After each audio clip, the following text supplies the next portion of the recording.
I decided to use SportsHosts because I'd been in Melbourne for a while and I hadn't really met anybody, and I thought it'd be a great opportunity to meet new friends, see a little bit of their culture, and just have a good time.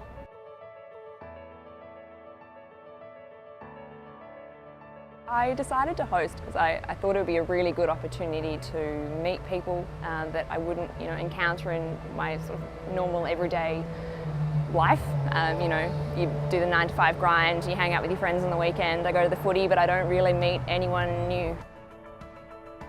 I didn't want to just sell them tickets to a game and they just go and try and figure it out for themselves. We went to a pub beforehand, spoke with some supporters and got them some scarves and some beanies and really got them feeling like actual Collingwood supporters. And we sang the song, and actually I pulled them up with some actual local Collingwood supporters, and I was singing the song with them arm in arm, and they really got that experience of being able to, hang out with the real Collingwood supporters. Yeah, when you think about sports and you think about, what ways you can share a culture, people think of food or they think of the arts, and what I love about sports is it kind of touches on everything, and for me it's fun. When you go to these games, there's a lot of energy, people are cheering, people are screaming, you're getting to learn the local, dialect usually, and sport is a universal language. Everywhere you go there's sport, but everywhere has a unique twist, has their own unique dialect there, and when you can learn that, you really get to learn a culture. Yeah, it was really interesting, this experience, because before to went to the game, I grabbed some drinks, some food,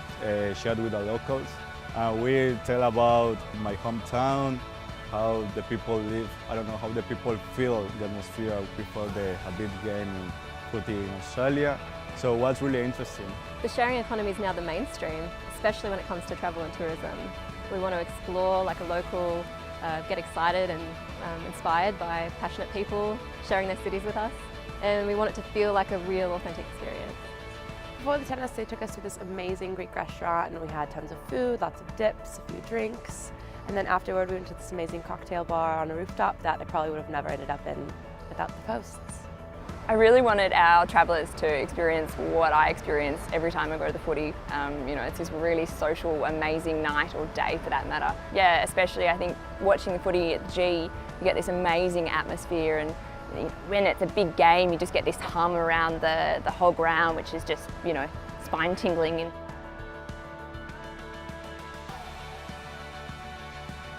So what interested me about this research is that it's exciting to look at the evolution of the combination of tourism and sport in research right now. We're seeing a lot of professional teams and leagues travel overseas to attract international fans, such as the AFL going to Shanghai, China this May. We're also seeing a trend of tourists coming to other nations and wanting to partake in the native sports in those countries, participating in them, watching them, etc. So when Victoria University saw this opportunity, we saw this as an opportunity to be a global leader in this type of research.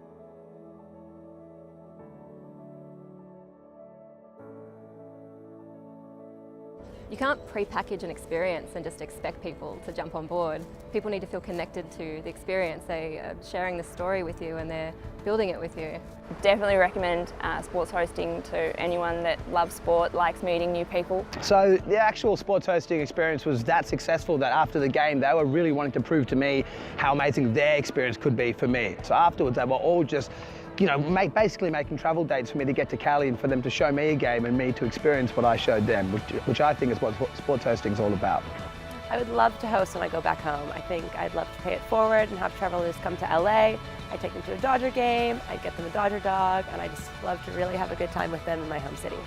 What's really great is when you get to meet these people and you're interested in learning about what they love, it's like this instant connection, and they're so willing to share so much with you. And you get to learn their stories, you get to learn what they love about it and what their frustrations with their teams are, and that's just a lot of fun. And I'm so lucky that I feel like anywhere I go in the United States and even around the world that I have somebody that I can go and grab a drink with.